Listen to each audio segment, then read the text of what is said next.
আর খিলাফতের যিনি দায়িত্ব পালন করবেন, যিনি নেতা হবেন অর্থাৎ রাষ্ট্র রাষ্ট্রের প্রতিনিধি হবেন তাকে বলা হয় খলিফা বা প্রতিনিধি।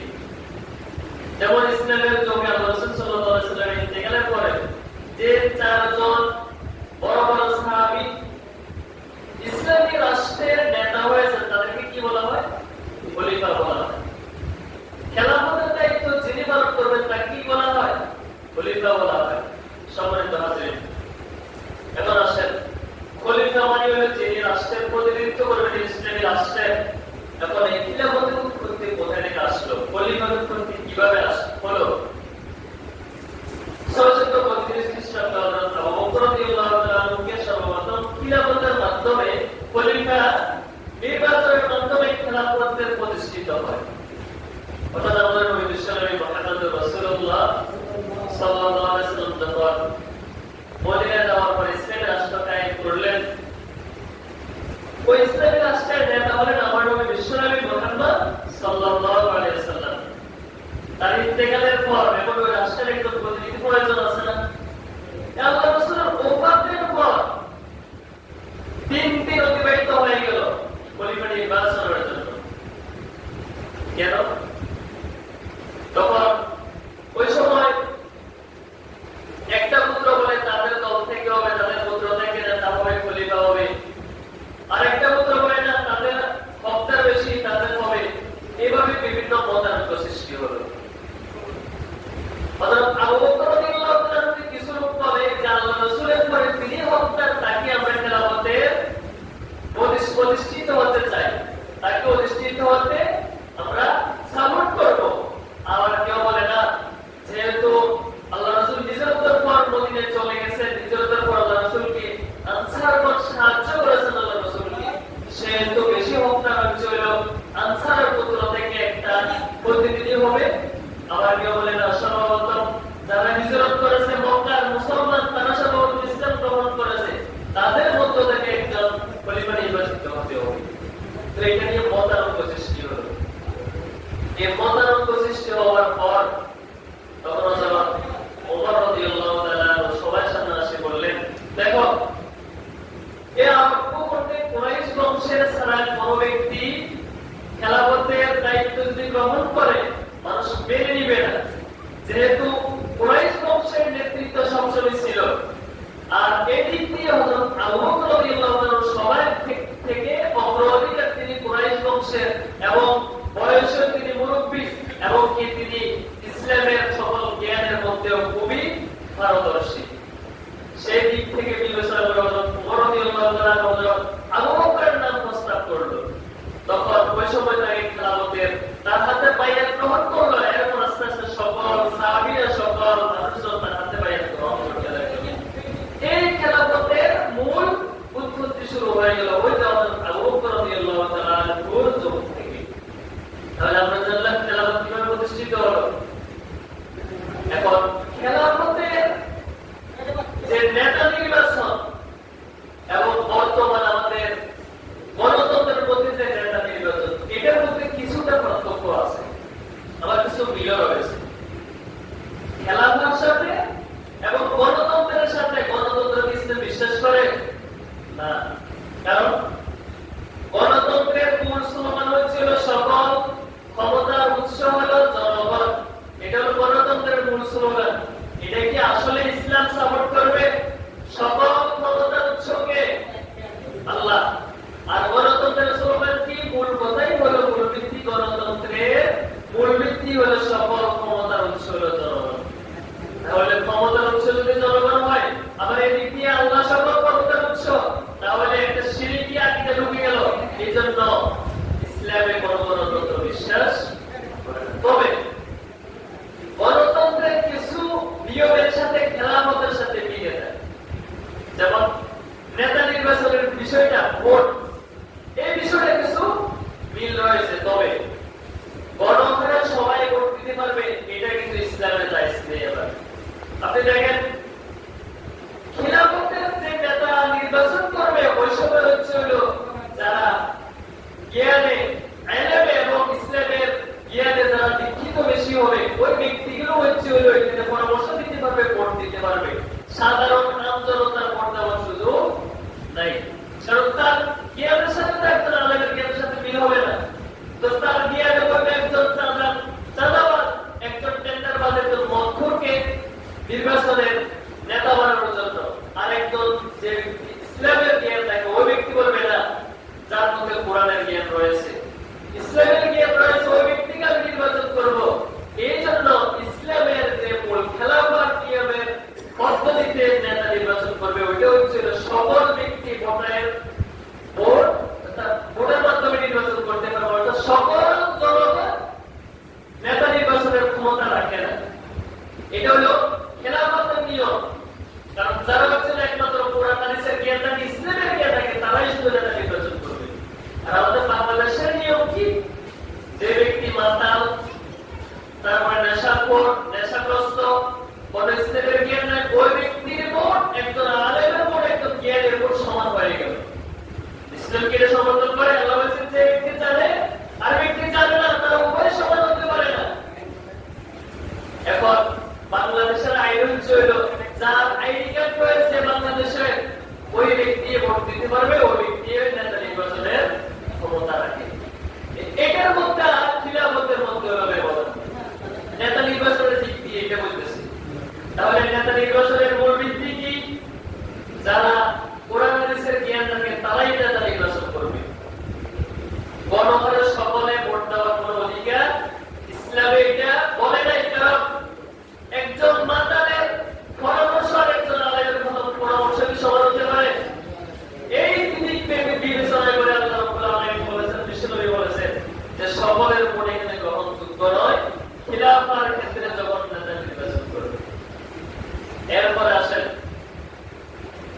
বাংলাদেশে যেহেতু গণতান্ত্রিক ডেমোক্রেসি নিয়মে বাংলাদেশ চলবে, গণতান্ত্রিক রাষ্ট্র। এখন গণতন্ত্রের আরেকটা স্লোগান হচ্ছে কি? সকল আইন বানাবে হচ্ছিল জনগণ। জনগণ যেদিকে সাপোর্ট দিবে সেই আইন তৈরি হবে। আর খেলাফা বলে না, আইন একমাত্র আল্লাহ দিয়েছে, ওই আল্লাহর আইনে রাষ্ট্র চলবে। বুঝলেন নাই? তাহলে খেলাফতের মূল ভিত্তি হচ্ছে হলো রাষ্ট্র চলবে কার নিয়মে? কোরআন এবং হাদিস আল্লাহর শরীয়ত মোতাবেক। আর গণতন্ত্রের মূল ভিত্তি হচ্ছে হলো রাষ্ট্র চলবে জনগণ যেদিকে ভোট দেয়, যে আইন বানায় সে আইন অনুসারে।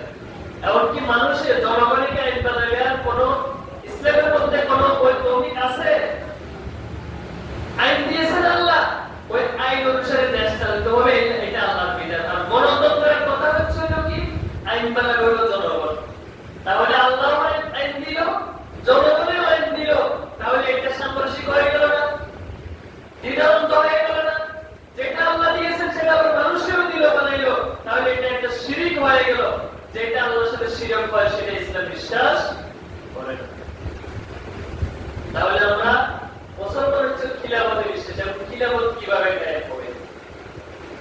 এখন তো বর্তমান সিস্টেমে খেলাফত কায়েম করা সম্ভব নয়। তাহলে খেলাফতের জন্য মূল ভিত্তি হলো জনমত ইসলামের মধ্যে আনা, মানুষদেরকে বোঝানো, তাওহীদের পক্ষে আনা, একজনের করতে করতে যখন মানুষগুলো বাংলা অর্থাৎ এই দেশের অধিকাংশ জনগণ যখন তাওহীদ ভিত্তিক হয়ে যাবে, রাষ্ট্রের ইসলাম ধর্ম চাইবে, তখন তাদের মতামত গ্রহণযোগ্যতা প্রকাশ পাবে, তখন ওই সময় খেলাফত কায়েম হবে। এখন বাংলাদেশের মানুষ মুসলমানরা নামাজে পড়ে না, কিভাবে আবার খেলাফত কায়েম করবে? বুঝলেন নাই? এবং যেহেতু খেলাফত নেই, এবং বর্তমান পরিস্থিতিতে গণতন্ত্রের মাধ্যমে ইসলাম চর্চা করা আবশ্যক। আবার আরেক শ্রেণীর আলোক করেছেন এর মধ্যে গণতন্ত্রের মধ্যেও ইসলামকে রাষ্ট্রীয় ক্ষমতা নেওয়ার জন্য জায়েজ, ভোটে যাওয়া, নির্বাচনে যাওয়া জায়েজ। আরেক শ্রেণীর আলোক বলেছে আবশ্যক এবং যাওয়া। কারণ যেহেতু খেলাফত সিস্টেম বাংলাদেশে নেই, সেহেতু গণতন্ত্র আছে, গণতন্ত্র যেহেতু হারাম। তখন আপনাকে উদাহরণ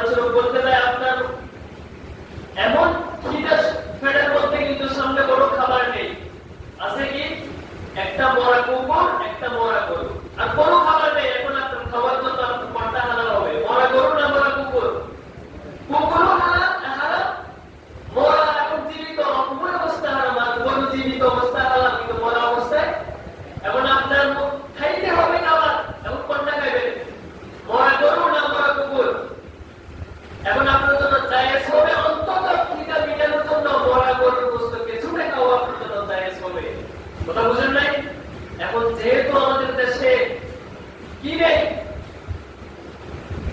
শরিয়া নেই, অর্থাৎ খিলাফত সিস্টেম নেই, সেহেতু আমাদের নির্বাচনে যান গণতান্ত্রিক গণতন্ত্র পন্থায় আপনাকে ইসলামকে কায়েমের চেষ্টা করতে হবে। কথা বোঝেন নাই?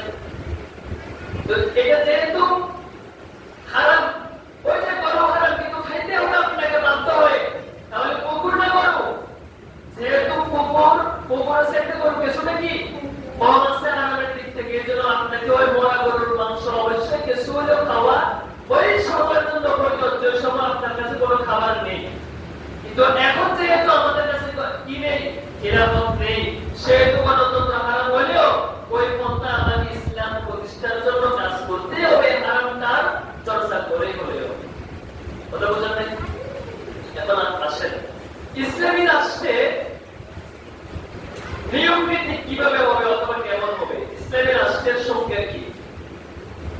হযরত আব্দুল্লাহ ইবনে আব্বাস রাদিয়াল্লাহু তাআলা বলেন, যে দেশের অধিবাসীগণ ইসলামের শরিয়া অনুযায়ী পরিচালিত হবে, যে দেশের অধিবাসীগণ কি শরিয়া আইনে পরিচালিত হবে এবং ওইখানে একজন নেতা থাকবে শরিয়া ভিত্তিক সকল রাষ্ট্রের নিয়ম কানুন চালাইবে, ওইটাই হচ্ছে ইসলামী রাষ্ট্র।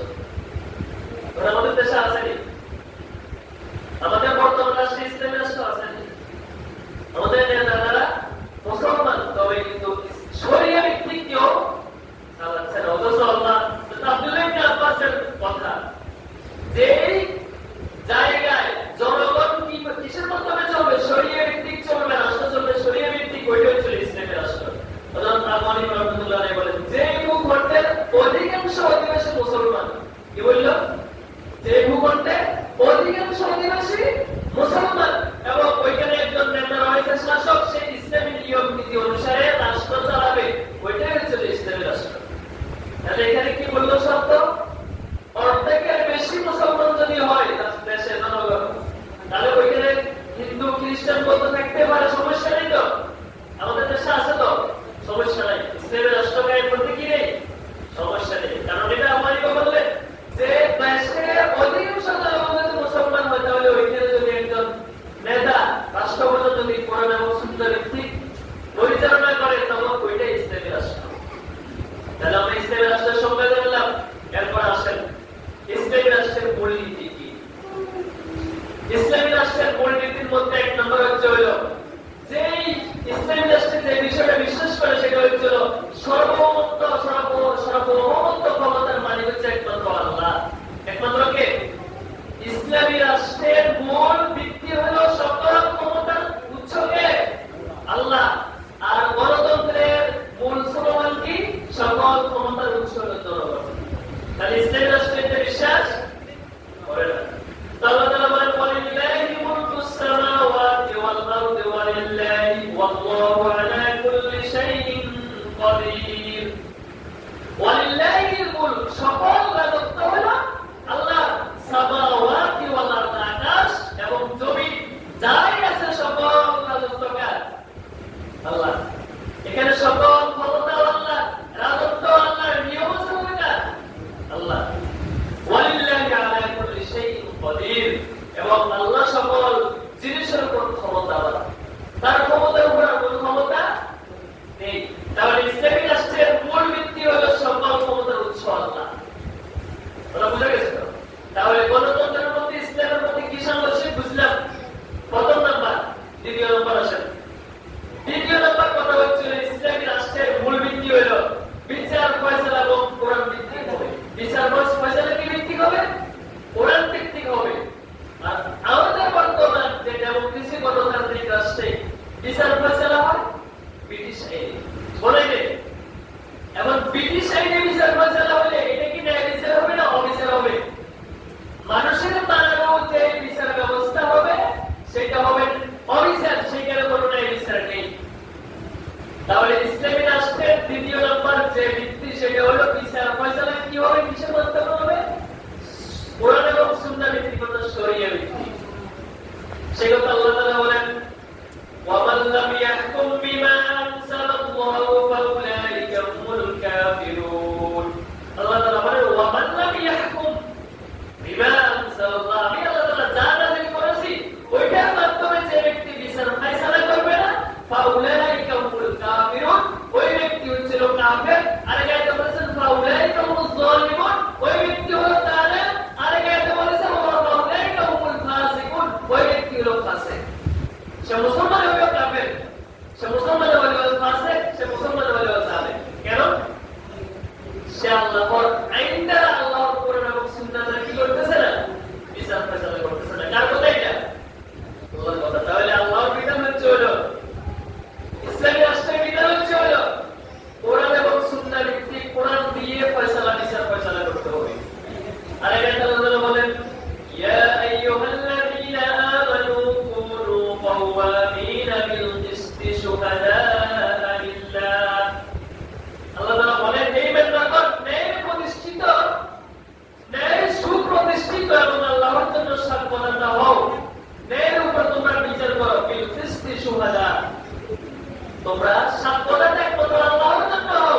ওয়ালাউ আলা আনফুসিহিম, তোমরা যখন বিচার করবে তোমাদের নিজেদের উপর যদি ওই বিচার আসে, তখন তোমরা ন্যায় এবং ইনসাফ ভিত্তিক করো বিচার।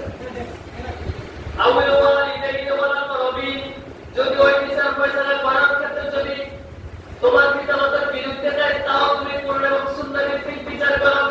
ওয়াল আকরাবিন, যদি তোমার আপন আত্মীয় বিরুদ্ধেও যায়, কোরআনের বিচার যখন করতে যাবে কোরআন এবং সুন্নাহ দ্বারা, ওই বিচার যদি নিজের বিরুদ্ধে যায় তাহলে এই বিচার করতে হবে। যদি নিজের আপন মা এবং বাবার বিরুদ্ধে যায় তাহলে এই বিচার করতেই হবে।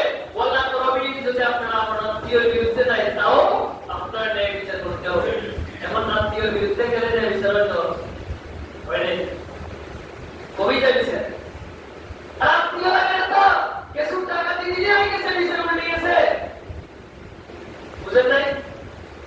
বিচারের অবস্থা এখন এরকম। আর আল্লাহ কি বলছেন? আইন ইয়াকুন ওয়ালিয়ান আও ফাকিরান, যদি ব্যক্তি ধনী হয়, ধনীর বিরুদ্ধে বিচার গেল, তাও তুমি ন্যায় বিচার করো। আও ফাকিরান, যদি ওই ব্যক্তি গরীব হয়, তাও ওই ব্যক্তির উপর যদি বিচার ফয়সালা হয়, তাও তুমি বিচার করো, ন্যায় বিচার। এখন তো বর্তমান পরিস্থিতিতে যদি ধনী ব্যক্তির উপর বিচার চলে যায়, অর্থাৎ বিপরীতে চলে যায়, ওই ব্যক্তি কোরআন এবং সুন্নাহ ভিত্তিক বিচার করতে যায়, কোন ধনী ব্যক্তির উপর বিচারটা ফয়সালা হয়ে গেল, তখন ওই ব্যক্তির নেতা এবং তার আইনের মাধ্যমে, টাকা পয়সার মাধ্যমে বিচারটা উল্টিয়ে দিল। আর যদি ওই ব্যক্তি গরীব হয়, তাহলে ওই ব্যক্তি যদি সঠিকও থাকে, তাহলে ওই ব্যক্তির উপর দোষ চাপিয়ে দিবে। এটা হলো বর্তমান রাষ্ট্র ব্যবস্থার বিজ্ঞান। বুঝলেন নাই? টাকা দেবী মানুষ আছে ওইদিকে, ক্ষমতা দিকে, বিচারও সেদিকে। অর্থাৎ আমাদের এই কি ভাষা বলে, জ্বর দেবী জঙ্গলও যেমন রূপরে বলে না। এখন এটা হইল পরিস্থিতি। এই পরিস্থিতি পরিবর্তন করতে হলে সেটা হলো আল্লাহর বিধান কি বলেছেন, বিচার ফয়সালা হবে কোরআন এবং সুন্নাহ ভিত্তিক। এটা হলো ইসলামী রাষ্ট্রের দ্বিতীয় মূলনীতি। এরপরে 3 নম্বর হচ্ছিল ইনসাফ এবং ন্যায় পরায়ণতা। ইসলামী রাষ্ট্রের 3 নম্বর মূলনীতি হলো কি?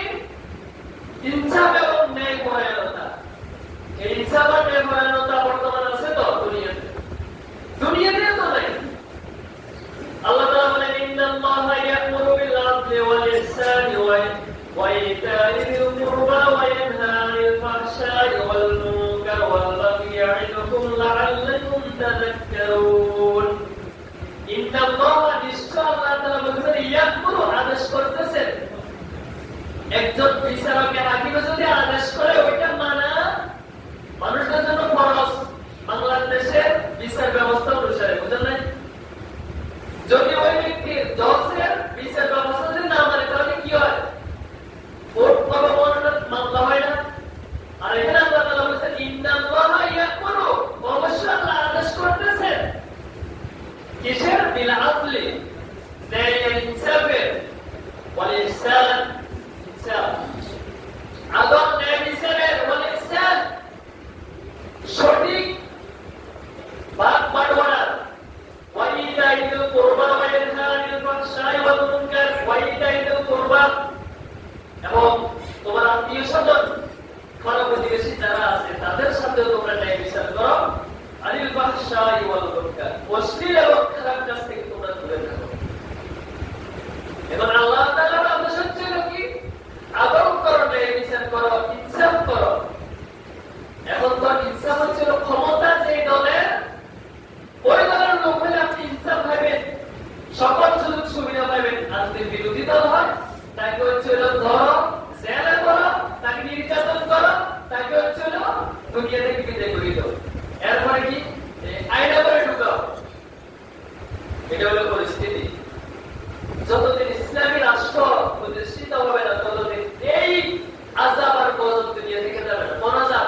4 নম্বরে আল্লাহ তাআলা বলেছেন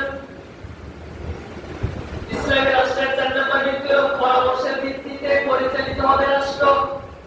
পরামর্শের মাধ্যমে রাষ্ট্র পরিচালিত হবে, স্বৈরাচার হবে না। এবং কি আরেকটা কি বলা হয়, রাজতন্ত্র হবে না।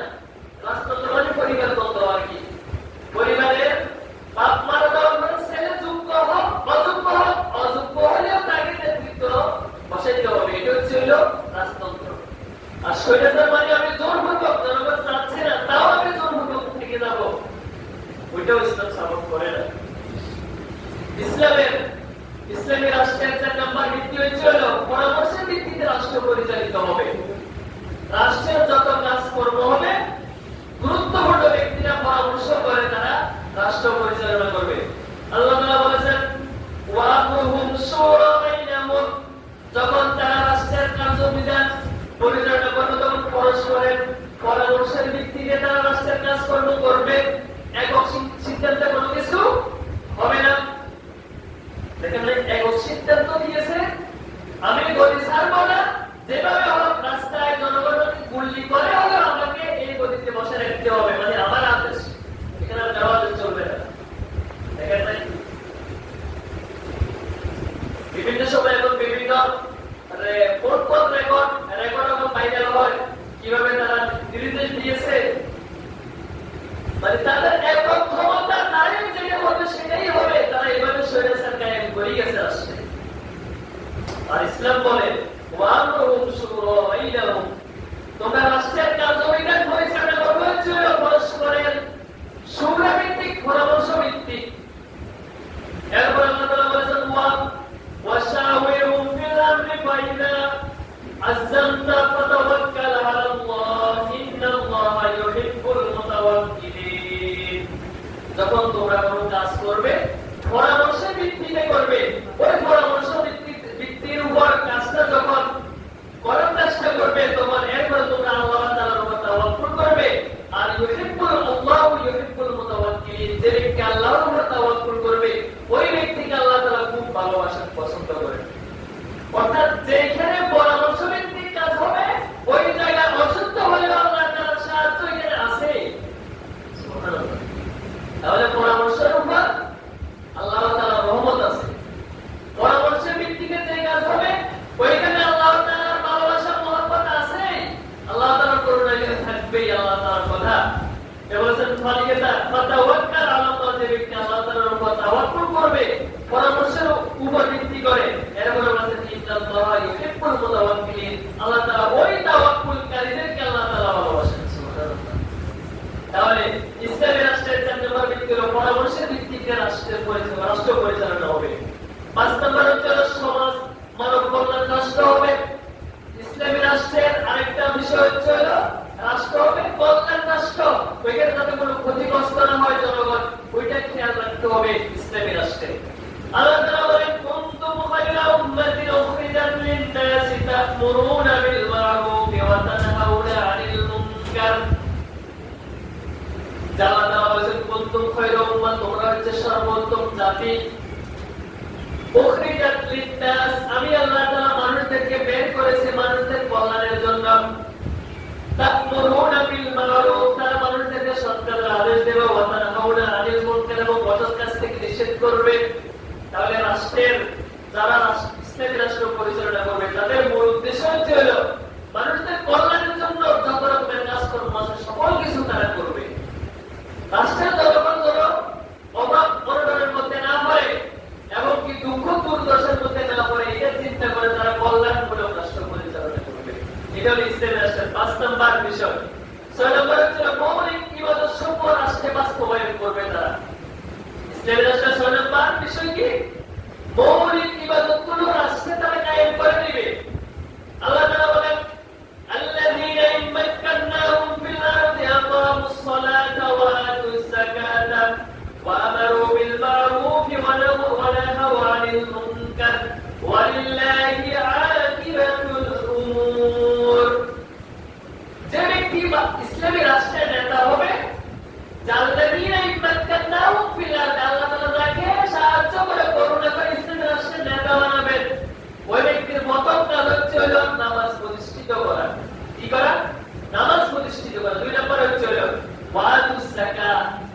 দেওয়া। রাষ্ট্রীয়ভাবে যখন জাকাতের বিধান চালু হয়ে যাবে, সকলে জাকাত দিতে বাধ্য হবে, তাদের উপর খরচ হয়েছে, তখন রাষ্ট্রে আর কোন গরিব মিসকিন ফকির থাকবে না। যেরকম ভাবে ওমরের যুগে ছিল না, কোন মানুষ গরিব ছিল না, কারণ যারা বড়লোক ছিল তারা রাষ্ট্রের বাইতুল মালে জাকাতগুলো দিয়ে দিয়েছে, আর ওইখান থেকে রাষ্ট্রের বাইতুল মাল থেকে বসেলেন থেকে সকল গরিবদেরকে তারা তৈরি করে দিয়েছেন। সুবহানাল্লাহ। তাহলে ইসলামের মৌলিক বিধানগুলো রাষ্ট্রে কায়েম করে গেছিল ইসলামী রাষ্ট্রের মূল ভিত্তি। এরপরে আল্লাহ তাআলা বলেছেন 7 নম্বরে ছিল সাম্য প্রতিষ্ঠা করা, অর্থাৎ হিন্দু বৌদ্ধ খ্রিস্টান মুসলমান যারা যেখানে থাকুক না কেন সকলে মিলেমিশে রাষ্ট্রে বসবাস করবে। আল্লাহ তাআলা বলেন ইয়া আইয়ুহান নাস ইন্না খালাকনাকুম মিন যাকারিন ওয়া উনসা ওয়া জাআলনাকুম শুউবান ওয়া ক্বাবাইলা লিতাআরাফু ইন্না আকরামাকুম ইনদাল্লাহি আতকাকুম। আল্লাহ তাআলা কি বলেন? ইয়া আইয়ুহান নাস, হে মানব সকল। এখানে মুসলমান আলাদাভাবে বলেন না, ইয়া আইয়ুহান নাস সকল মানুষদেরকে বললেন ইন্না খালাকনাকুম, আমি আল্লাহ তাআলা তোমাদেরকে সৃষ্টি করেছি মিন যাকারিন ওয়া উনসা, একটা নারী একটা পুরুষ থেকে। একটা নারী একটা পুরুষ থেকে আমি তোমাদেরকে সৃষ্টি করেছি। এই এক নারী এবং এক পুরুষ থেকে মুসলমান হিন্দু খ্রিস্টান দুনিয়ার যত মানুষ রয়েছে, অর্থাৎ ইনসান বলতে যত মানুষ রয়েছে, যত হিন্দু হোক বৌদ্ধ হোক খ্রিস্টান হোক, সকলের মূল ভিত্তি ছিল কি? আদম এবং হাওয়া আলাইহিস সালাম। তো সেই ক্ষেত্রে ইসলামী রাষ্ট্রের মূল হচ্ছে হলো সাম্য প্রতিষ্ঠিত করা, অর্থাৎ হিন্দু মুসলমান খ্রিস্টান বৌদ্ধ সবাই সকল অধিকার ইসলামী রাষ্ট্রের মধ্যে পাবে, সমানভাবে পাবে, এখানে কোনো ভেদাভেদ থাকবে না। এটা হচ্ছে ইসলামী রাষ্ট্রের ভিত্তি। সম্মানিত রাষ্ট্র যখন রাষ্ট্রে ইসলাম কায়েম হবে, এই বিষয়গুলো যখন কায়েম হয়ে যাবে, তখন মানুষের মধ্যে আর কোনো বিশৃঙ্খলা থাকবে না, অভাব অনটন থাকবে না, হিন্দু মুসলমানের মধ্যে কোনো ভেদাভেদ থাকবে না, তারা তাদের মধ্যে চলাফেরা করবে, মুসলমান মুসলমানের সকল বিধিবিধান পালন করবে ইনশাআল্লাহ। সম্মানিত রাষ্ট্র আল্লাহ যেন আমাদের সবাইকে ইসলামী রাষ্ট্র কায়েম করার মতো সেই আন্দোলনে শরীক হবার এবং আমাদের মন মানসিকতা তৈরি করে সকলে বলে আমিন।